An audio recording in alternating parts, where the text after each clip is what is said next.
Hello friend, સ્વાગત છે તમારું મારા કિચનમાં। તો ફ્રેન્ડ્સ, આજે હું તમારી સાથે ગુજરાતીમાં રેસીપી શેર કરને વાલી છું। તો આજે આપણે બનાવીશું સુખડી પરફેક્ટ માપ સાથે, એકદમ મોડું જેવી સુખડી। જો તમારી ના બનતી હોય તો આ વિડીયો જરૂરથી દેખજો। તો ચલો આપણે બનાવવાનું શરૂ કરીએ। તો ફ્રેન્ડ, સુખડી બનાવવા માટે અહીંયા મેં એક પેન લીધું છે। તો સ્ટવ ઓન કરીશું આપણે, અને એની અંદર હું નાખીશ 1 કપ ઘી।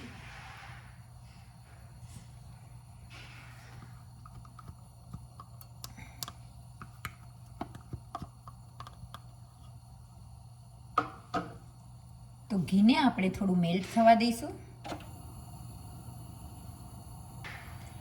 તો ફ્રેન્ડ્સ, ઘી મેલ્ટ થાય એટલે ગેસની આંચ આપણે મીડિયમ રાખી દઈશું, અને એમાં આપણે 1 કપ અને બીજો 1/4 કપ મતલબ સવા કપ જેટલો મેં ઘઉંનો લોટ લીધો છે, એને આપણે ધીરે ધીરે એડ કરીશું, અને ધીમે ધીમે આપણે એને હલાવતા રહીશું। ગેસની આંચ એકદમ મીડિયમ કરવાની છે તમારે।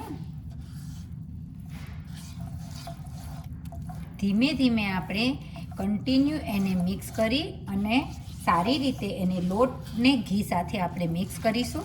એમાં ગાંઠા ન રહી જાય તેનું તમારે ખાસ ધ્યાન રાખવાનું છે।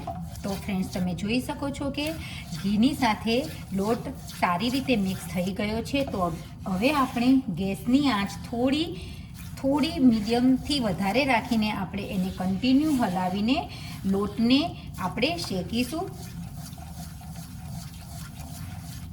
તો લોટનો કલર બદલાઈ ના જાય ત્યાં સુધી તમારે એને શેકવાનો છે, અને એમાંથી એક સરસ મજાની સુગંધ પણ આવશે। જ્યારે આપણો લોટ શેકાવા લાગશે ત્યારે અંદરથી જે ઘી છે એ એકદમ છૂટું પડી જશે, અને તમને હલાવવામાં એકદમ જે લોટ છે એ ફ્લફી થઈ જશે, અને હલાવવામાં એકદમ ઇઝી પડશે તમને।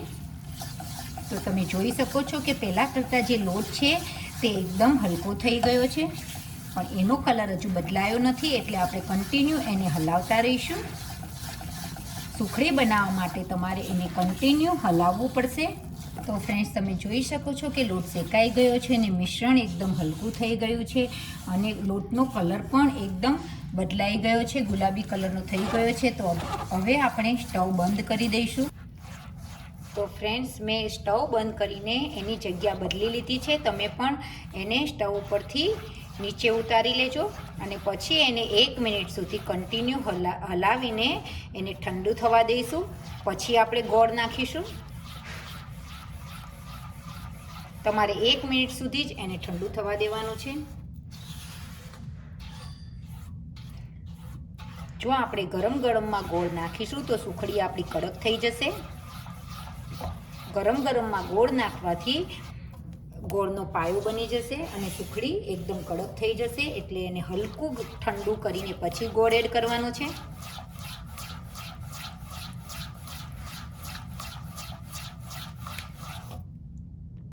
તો ફ્રેન્ડ્સ, હલકું ગરમ થઈ ગયું છે, અને એમાં આપણે નાખીશું ગોળ।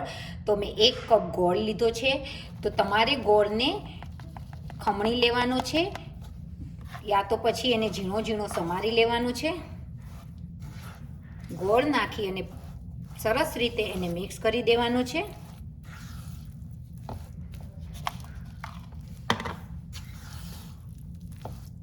ચમચાની મદદથી કે તમે જે પણ યુઝ કરતા હોય, સ્પેચ્યુલાની મદદથી સરસ રીતે ગોળને આ રીતે મિક્સ કરવાનો છે।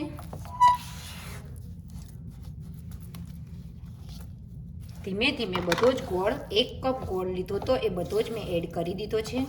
તમે જોઈ શકો છો કે પહેલાં જે મિશ્રણ હતું એના કરતાં ધીરે ધીરે હવે એ કઠણ થવા લાગ્યું છે। ફટાફટ એને સારી રીતે મિક્સ કરી દેવાનો છે। તો ફ્રેન્ડ, સરસ રીતે આ મિશ્રણ જે છે એ ગોળ સાથે મિક્સ થઈ ગયું છે। તો ફ્રેન્ડ્સ, અહીં મેં એક થાળી લીધી છે ગ્રીસ કરેલી। તો એમાં હું બધું મિશ્રણ એડ કરી દઈશ, અને થાળીમાં સારી રીતે એને ફેલાવી દઈશ। તો ફ્રેન્ડ્સ, તમારે જાડી સુખડી જોઈતી હોય તો તમે થોડી નાની થાળી લઈને જાડી સુખડી બી બનાવી શકો છો, લેકિન મેં બનાવી છે પતલી, તો મેં એકદમ પતલી થાળી લીધી છે। સારી રીતે તમારે એને સ્મૂથ બનાવી લેવાની છે. એને થાળીમાં સારી રીતે સેટ કરી લેવાની છે.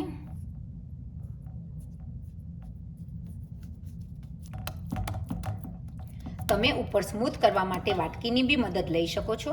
તો ફ્રેન્ડ્સ, મેં સુખડીને સરસ રીતે થાળીમાં સેટ કરી દીધી છે, પણ હું એને 2-3 મિનિટ ઠંડુ થવા દઈ અને પછી એના કટ લગાવીશ. તમારે એકદમ ઠંડુ નથી થવા દેવાનું, 2-3 મિનિટ પછી તરત જ કટ લગાવી દેવાના છે. તો ફ્રેન્ડ્સ, 2 થી 3 મિનિટ થઈ ગઈ છે અને હું એને કટ લગાવી દઈશ. તો ફ્રેન્ડ્સ, તમે જોઈ શકો છો કે કેટલા સરસ એના કટ થઈ રહ્યા છે. તમારે જેવડી સાઈઝના સુખડીના પીસીસ જોઈતા હોય એવડી સાઈઝના તમે કટ કરી શકો છો. તો ફ્રેન્ડ્સ, મેં કટ લગાવી દીધા છે અને આને હું 5 થી 7 મિનિટ એકદમ થોડી ઠંડી થવા દઈશ. પછી તમને હું પીસીસ કાઢીને બતાવીશ કે સુખડી કેવી થઈ છે. તો ફ્રેન્ડ્સ, તમે જોઈ શકો છો કે સુખડી એકદમ રેડી થઈ ગઈ છે. પીસીસ એકદમ સરસ રીતે નીકળી જશે. હું તમને દેખાડી દઉં કે પીસીસ કેટલી આસાનીથી સરસ મજાથી નીકળી જાય છે. તમે જોઈ શકો છો કે. તો ફ્રેન્ડ્સ, આ પરફેક્ટ માપ સાથે તમને મારી સુખડીની રેસીપી કેવી લાગી મને કોમેન્ટ બોક્સમાં જરૂર બધી બતાવજો. અને તમે મારી ચેનલને સબસ્ક્રાઈબ ના કરી હોય તો પ્લીઝ સબસ્ક્રાઈબ કરજો, લાઈક કરજો, શેર કરજો. તો ફ્રેન્ડ્સ, તમે જોઈ શકો છો કે સુખડી કેટલી સરસ રેડી થઈ ગઈ છે અને હું તમને એક પીસ તોડીને પણ બતાવીશ. અને આ સુખડી તમે વધારે પણ બનાવીને લાંબા સમય સુધી તમે રાખી શકો છો. અને તમે ક્યાંય ફરવા ગયા હોય તો પણ આ સુખડીને બનાવીને તમે લઈ જઈ શકો છો. તો ફ્રેન્ડ, તમને મારી રેસીપી કેવી લાગી મને કોમેન્ટ બોક્સમાં જરૂરથી બતાવજો. અને તમને જો સારી લાગતી હોય અને મારી ચેનલને સબસ્ક્રાઈબ ના કરી હોય તો તમે ચેનલને સબસ્ક્રાઈબ કરો, લાઈક કરો, શેર કરો. અને હવે આપણે નેક્સ્ટ વિડીયોમાં નવી રેસીપીની સાથે મળીશું. Bye bye. Thank you for watching.